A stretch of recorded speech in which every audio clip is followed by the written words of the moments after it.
cities, like destroying them to the ground. This is what they do. To be honest, it was unexpected, and the situation right now.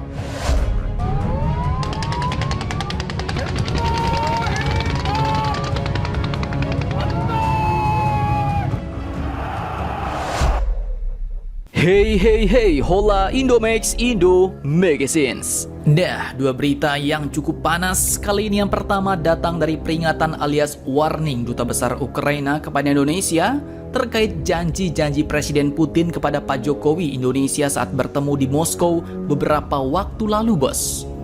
Dubes Ukraina ini pun mengatakan bahwa itu sebenarnya adalah sebuah sogokan. Selain itu, Duta Besar Ukraina ini pun juga buka suara terkait pesan Zelensky yang disampaikan Pak Jokowi kepada Pak Putin di Rusia. Nah, lantas sogokan seperti apakah? Dan janji-janji Putin manakah yang dimaksud oleh Duta Besar Ukraina ini? Dan pesan Zelensky manakah yang sebenarnya disampaikan Pak Jokowi kepada Pak Putin menurut Dubes Ukraina ini? Setelah ini kita bahas, bosku. Kemudian berita kedua yang cukup panas kali ini datang lagi dari Jepang, China, dan Rusia. Negara Jepang pun kini mulai semakin geram terhadap China. Pasalnya pihak penjaga pantai Jepang pun menuturkan bahwa ternyata penampakan kapal Angkatan Laut Cina di dekat daerah sengketa itu telah berlangsung selama 81 hari berturut-turut. Jepang pun geram karena dua kapal China ini tak mau minggat dari perairannya itu, bos. Bahkan tak cuma kapal Cina, kapal Rusia pun juga ikut mendekati perairan Jepang. Nah, lantas apakah maksud dan tujuan Cina Rusia sebenarnya berada di wilayah perairan sengketa Jepang dan China ini? Penasaran beritanya? Cus! Tanpa banyak bacor, mari kita bahas beritanya satu persatu, bosku. Oke, berita pertama datang dari peringatan Ukraina kepada Indonesia terkait janji-janji Pak Putin Rusia kepada Indonesia. Dikutip dari beberapa sumber berita berikut, Ukraina melalui duta besarnya di Jakarta yaitu Bapak Vasil Hamianin pun akhirnya memperingatkan Indonesia agar tidak percaya begitu saja terhadap janji-janji manis Pak Putin kepada Indonesia. Di mana dalam pidatonya bersama Jokowi kemarin, Pak Putin pun menawarkan sejumlah bantuan dan investasi termasuk untuk membangun Ibu Kota Nusantara atau IKN di Kalimantan, bos. Nah, terkait hal ini, Dubes Ukraina pun memperingatkan Indonesia bahwa itu adalah metode umum yang selalu dilakukan Rusia seperti sogokan. Tetapi Rusia mencoba membuktikan negaranya masih hebat. Anda tahu tidak? Masalahnya adalah Rusia tidak mampu memproduksi apapun kecuali mungkin gas, ujar Duta Besar Ukraina untuk Indonesia ini, bos. Saya pikir tak berguna bagi Rusia untuk mencoba membuktikan kehebatan mereka dan mencoba membuktikan mereka dapat bekerja sama, kecuali memeras dan mengancam dunia, ujarnya. Hal ini pun mungkin terkait dengan Rusia yang telah dihantam berbagai macam sanksi oleh pihak Barat kemarin, bos. Selain itu, Rusia pun kabarnya juga terancam mengalami gagal bayar utang luar negerinya untuk pertama kalinya sejak revolusi Bolshevik yang terjadi pada lebih dari 1 abad lalu.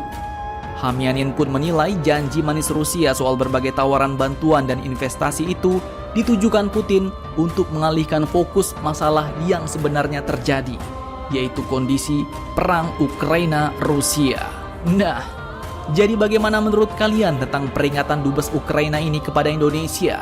Silahkan kalian cocor-bacor di kolom komentar, bos.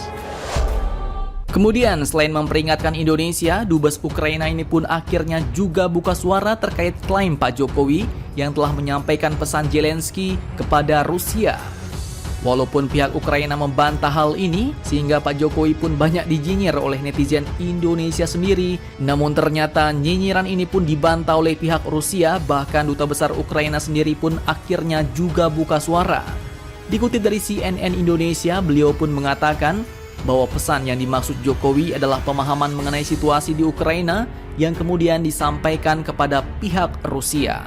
Tidak ada pesan tertulis dan tidak ada pesan langsung yang mengatakan tolong sampaikan isu ini ke Putin. Tapi yang dimaksud dengan pesan itu adalah persepsi dan pemahaman dari pihak Indonesia yang disampaikan ke Vladimir Putin.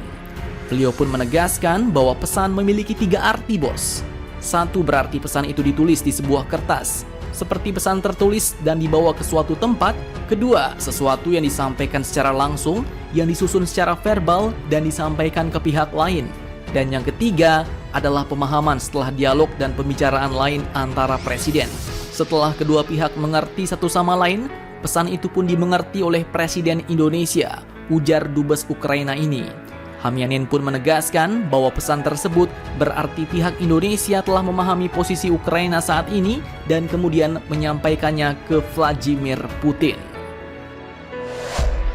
Nah, kemudian berita selanjutnya yang cukup panas datang dari China, Jepang, dan Rusia. Seolah-olah terkepung oleh kapal-kapal angkatan laut Rusia dan China, Jepang pun kini akhirnya semakin gusar, bos.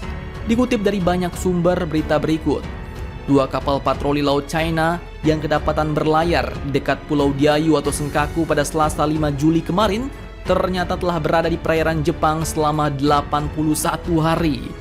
Meski Jepang terus memprotes tindakan China, China pun tetap menempatkan kapal mereka di perairan dekat kepulauan sengketa itu. Nah loh, ternyata Jepang pun telah kebobolan diterobos wilayahnya sampai hampir 3 bulan lamanya, bos. Menteri Luar Negeri Jepang pun mengatakan bahwa Jepang telah melemparkan protes serius kepada China lewat jalur diplomatik. Sementara itu, Menteri Pertahanan Jepang juga menyampaikan bahwa aktivitas militer China menjadi semakin aktif. Di lain pihak, ternyata kapal perang Rusia pun juga sempat memasuki perairan sengketa itu, bos. Namun amsyongnya malah pihak China lah yang mengusir kapal perang Rusia itu. Kabarnya kapal perang Rusia berada di wilayah sengketa Jepang-China itu hanya untuk menghindari angin topan. Namun dari insiden pengejaran itu, China pun tampaknya berupaya menunjukkan mereka sedang berpatroli dalam teritorial mereka. Jepang menilai tindakan tersebut sebagai cara China untuk menunjukkan klaim teritorial atas kepulauan Diaoyu atau Senkaku. Nah, jadi bagaimana menurut kalian tentang perebutan wilayah China-Jepang yang semakin lama semakin panas ini, bos? Akankah kepulauan Senkaku lama-kelamaan akan dicaplok oleh China dan berdiri pula pangkalan militer China di sana? Mari kita nantikan saja berita terbarunya, bos. Akhir kata seperti biasa, admin ucapkan, tetaplah kalian barbar dan jangan santuy terus. Demi Indonesia maju, salam Indomax, Indo make it sense.